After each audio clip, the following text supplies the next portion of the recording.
Okay, let's dive into this stack of sources you've shared with us. We're looking at Sharia compliance rules, specifically for trading company shares. That's right. And it seems the focus is heavily on the AAOIFI standards, pulling directly from that material you provided. Exactly. So our mission here is really to unpack what makes a share permissible for you, the listener, to invest in or trade, based strictly on what's in these documents. Right.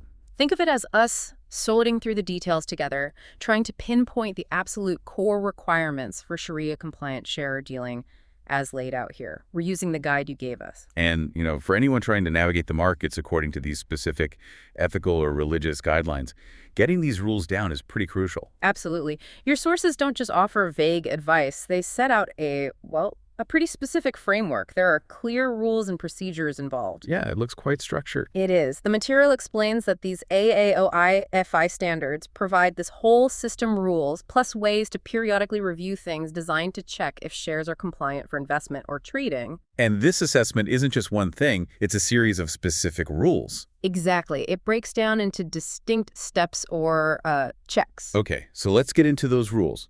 Where do the sources say we should start? What's rule number 1?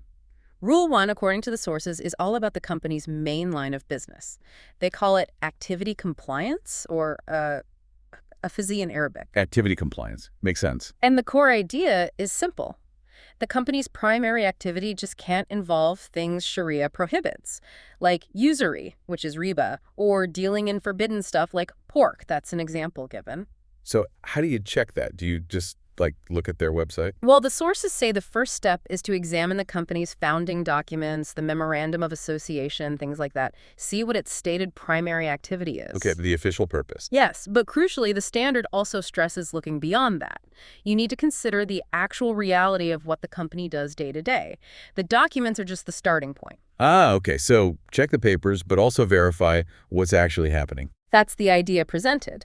And the consequence is pretty clear. If that primary activity after examination is found to be prohibited, well, the company fails right there. Game over at stage 1. The sources call it the first liquidation stage, basically. Yes, it doesn't pass the initial screen. Got it.